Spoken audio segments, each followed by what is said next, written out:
Are you serious? Are you serious? Fukushima, Japan, radiation, radioactive. It really, really is, folks, and it's not getting better. And everybody keeps kicking this can down the road. I guess they're waiting for the 2020 Olympics when everything's just going to be fine. And it's not fine. Matter of fact, the disposal of low-level radioactive waste from Fukushima crisis has truly begun.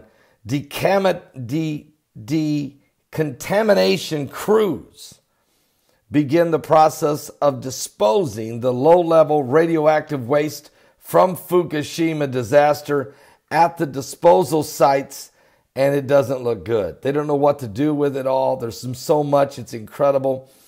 Matter of fact, it's out of control. Japan still is at a stalemate as Fukushima's radioactive water grows by 150 tons a day. They're storing it up in these hazardous tanks. What do you do with it?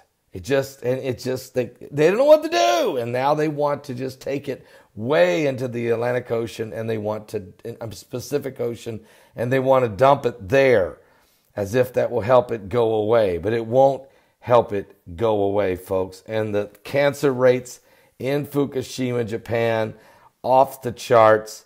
We're talking about a sad situation. You see, 6 years ago, more than 6 years ago, we know that major earthquake on 3/11/11 hit Fukushima, Japan area. And then the tsunami that followed. This massive quake of 9.0 shook the ground of Tokyo for over 6 minutes and then brought a massive tsunami inland 6 miles, leaving 6 nuclear reactors in meltdown mode. The tsunami overwhelmed the Fukushima, the #1 nuclear power plant of Japan, and has yet to reach a consensus now on what to do with the millions and millions of tons of radioactive water stored on site in around 900 large, densely packed tanks that could spill should another major quake or tsunami strike. The stalemate is rooted in a fundamental conflict between science and human nature. Experts advising the government have urged a gradual release of this water to the Pacific Ocean. Treatment has removed all the radioactive elements except the tritium, they say, which they say is safe in small amounts. Conversely, if the tanks break, their contents could slosh out in an uncontrollable way and do greater harm to the environment and to the people of that area, certainly. Local fishermen are balking, saying, "Don't you dare do this. The water, no matter how clean, has a dirty image for consumers." And despite repeated tests showing some types of fish caught off Fukushima safe to eat, nobody believes it. Diners remain very hesitant. The fishermen fear any release would sound the death call for their already fragile recovery of their fishing industry. People would shun the Fukushima fish as soon as the water's released. And so the guys that are fishing out there with the nets are saying, you can't do this, you can't do this. Guys, let's face it, it is dangerous to release this unbelievable amount of radioactive water. On March 11, 2011, that 9.0 magnitude earthquake hit offshore, triggered a tsunami that killed over 18,000 people along the coast. The quake had massive flooding, knocked out power for the cooling systems of the Fukushima nuclear power plant. And 3 of the 6 reactors were in complete meltdown, and the other 3 are in partial meltdown. Radiation spewed into the air with that plume of a cloud, and the highly contaminated water ran into the Pacific Ocean and into the groundwater.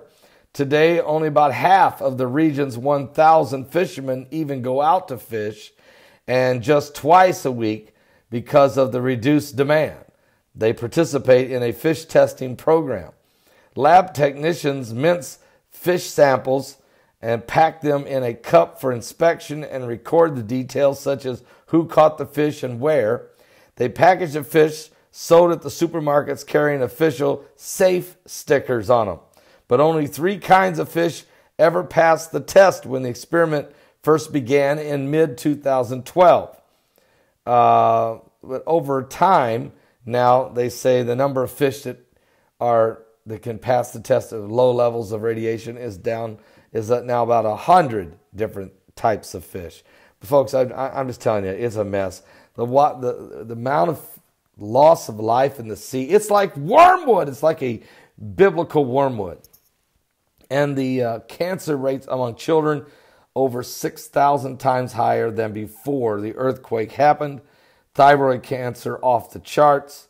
Long-range medical health for the people of the Fukushima area. Not the prognosis, not good. And there's no other way around this.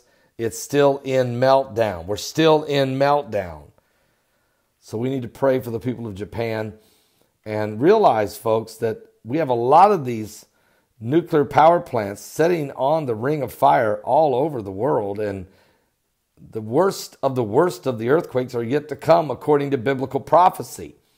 You know, Jesus was sitting on the Mount of Olives when the disciples came to him and said, "Can you tell us a sign of thy coming and the end of the world?" And Jesus said, "Well, there shall be false Christ and false prophets shall rise. They shall deceive many.